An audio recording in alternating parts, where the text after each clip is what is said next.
જય શ્રી કૃષ્ણ. પ્રિય દર્શકો, શું તમે ક્યારેય વિચાર્યું છે કે જીવનમાં બધું તૈયાર હોવા છતાં છેલ્લી ક્ષણે બધું હાથમાંથી સરકી જાય તો શું થાય? અને પછી વર્ષો સુધીના સંઘર્ષ પછી એક દિવસ અચાનક કિસ્મત તમારો દ્વાર ખખડાવે. મિત્રો, 29 માર્ચ 2026 એ કંઈક આવું જ બનવા જઈ રહ્યું છે. 18 વર્ષ પછી કેતુ પોતાના મઘા નક્ષત્રમાં પ્રવેશ કરી રહ્યો છે.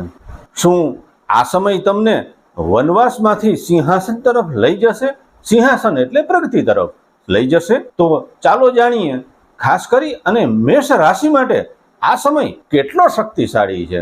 દર્શક મિત્રો, જ્યારે ભગવાન શ્રીરામના રાજ્યાભિષેકની તૈયારીઓ પૂરી થઈ ગઈ હતી ત્યારે જ કિસ્મતે એક એવો વળાંક લીધો અને તેમને 14 વર્ષનો વનવાસ મળ્યો. પણ અંતે શું થયું?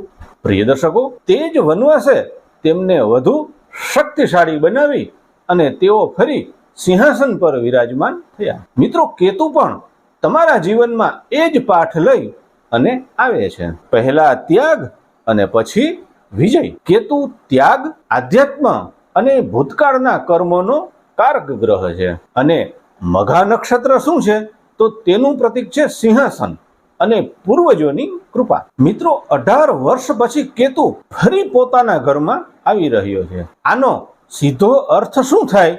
તો કે તમારા જૂના કર્મનું પરિણામ હવે દેખાવાનું છે. જે સંઘર્ષ કર્યો છે તેનું ફળ હવે મળવાનું છે. મેષ રાશિ માટે આ પરિવર્તન 5મા ભાવમાં થઈ રહ્યું છે અને જે ભાવ છે ધર્મ, સંતાન અને બુદ્ધિ અને સર્જનાત્મકતાનું એ સ્થાન છે. પ્રિય દર્શક મિત્રો, આગામી 8 મહિના એટલે કે 5 ડિસેમ્બર સુધી તમારા માટે ખાસ રહેશે. કામકાજ અને ધંધાની વાત કરીએ તો જો તમે શેર બજાર કે ક્રિએટિવ ફિલ્ડ, મીડિયા ફિલ્ડ એટલે કે ડિજિટલ કામ આવા કામમાં છો તો અચાનક મોટી તક મળી શકે છે.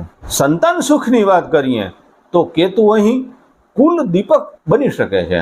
એટલે સંતાન પ્રાપ્તિ, સંતાનની સફળતા માટે આ સમય શુભ સમય છે. પ્રેમ સંબંધની વાત કરીએ તો અહીં થોડું ધ્યાન રાખવું પડશે. કેતુ બ્રેક લગાવે છે, ઉતાવળમાં લીધેલા નિર્ણયોથી બચાવે છે. અને રાહુ તમને 11મા ભાવમાં મોટી કમાણી અને ઈચ્છાઓ આપશે. પણ યાદ રાખો, રાહુ એટલે ફળ અને કેતુ એટલે એનું જળ. જો જળ મજબૂત હશે તો ફળ આપમેળે મીઠું જ મળશે. પ્રિય દર્શકો, આ સમય છે તીર્થયાત્રા, ધ્યાન અને આત્મચિંતનનો. જો તમે આ સમયમાં સિંહાસન મેળવવા માંગો છો, સિંહાસન એટલે આગળ વધવા માંગો છો, તો કેતુ તમારી પાસે 2 જ વસ્તુ માગે છે. પહેલું ત્યાગ એટલે કે કામ કરો પણ ફળની ચિંતા ઈશ્વર પર છોડો. અને બીજું ભક્તિ. દર્શક મિત્રો, મંત્ર ન આવડે તો પણ ચાલે, પણ દિલથી પ્રાર્થના હોવી જોઈએ. સાચી ભક્તિ કિસ્મત બદલી શકે છે. મિત્રો, કેતુ તમારું જીવન બદલી શકે છે, પણ માત્ર ત્યારે જ્યારે તમે અંદરથી બદલાવ લાવશો.